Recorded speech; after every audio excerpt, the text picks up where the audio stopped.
Гүлнар Маришевна, уруксат этсеңиз тиги эми мен шаардык шайлоочулармын да. Шаарда деген азыр орви күчөп атат. Анан эме скорый помощьтин главный врачы интервьюда айтыптыр. Күндө деген бир 15-20 машина жетишпей жатат ар бир күнү депчи. Сейчас как раз рост РВИЖи идет.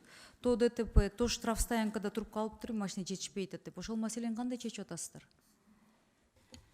Урматтуу Эльвира Чыргалбековна, бүгүнкү күндө Бишкек шаардык автобазасында 74 автоунаа турат. Анын 30-у бүгүнкү күндө эсептен чыгарууну муктаж болгон автоунаалар. Бул маселе боюнча күнүнө 37 бригада иштеп атат Бишкек шаары боюнча. Анын ичинде 33 тез жардам унаасы чыгып атат. Ошолордун ичинен жана мен айткан 74-ün ичинен 5-өө жол кырсыгына кабылган тез жардам унаалары. Ошолордун бардыгы бүгүнкү күндө калыбына келтирүү, оңдоо иштери жүргүзүлүп жатат.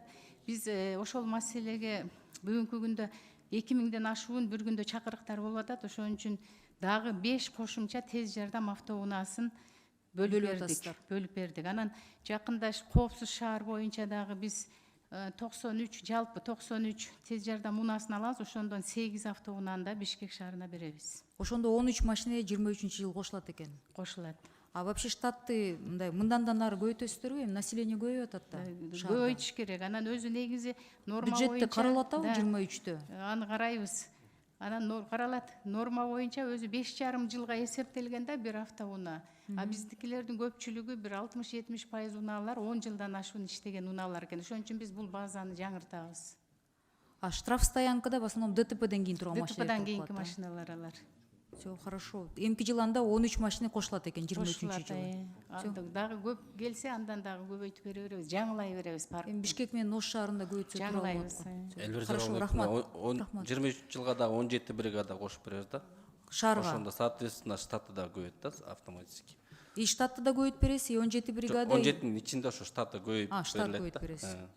Макул, күтөбүз. Рахмат. Рахмат, урматтуу министрдин орун басары. Кечиресиз, аты жөнүңүздү тактап коесузбу? Мамадалиев Тилек Абдыганыевич. Тилек Абдыганыевич.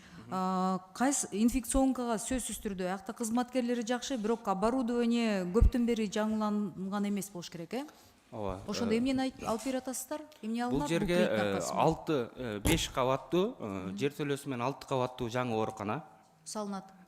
130 койкага. Эми бул негизи квадраты 6600 квадрат оорукананын. Бирок инфекциялык оорукананын өзүңүздөр билесиздер, өзгөчөлүктөрү бар. Ар бир палатанын өзүнчө бокс палатасы болуш керек. Ошолорду эске алып, дүйнөлүк стандарт менен 130 койкага каралып атат азыркы учурда. Ошондо бул каражат ремонтко эле кетеби? Жок, бул жаңы корпус. Жаңы корпус. Полностью жаңы корпус. 6600 квадрат жаңы курулуш. Жаңы курулуш болот. Ошонун ичинде бүт 27 миллион доллар кредиттин ичинде оснащение, обучение бардыгы бар. Обучение каяктан болот? Обучение. Алар келип биздин Обучение Кореяга барып биздикилер окуп келет. Андан кийинки этаптардан алар келип бул жактан үйрөнөт. Канча убакыт окутушат? Эртең буюрса ратификациядан өтсө, курулуш башталганда параллельно баштала берет.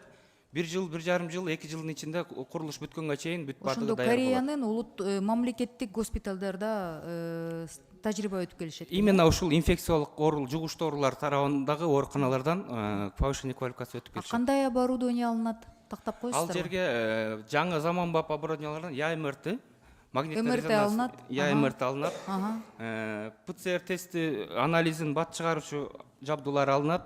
Ошондой эле бул жерде дагы лаборатория болобу? Лаборатория сөзсүз болот, лаборатория. Ошондой эле дефибриллятор бүт жанагы реанимацияга эмне керек болсо, ошонун баары боюнча алынат, каралган. Все, хорошо, рахмат.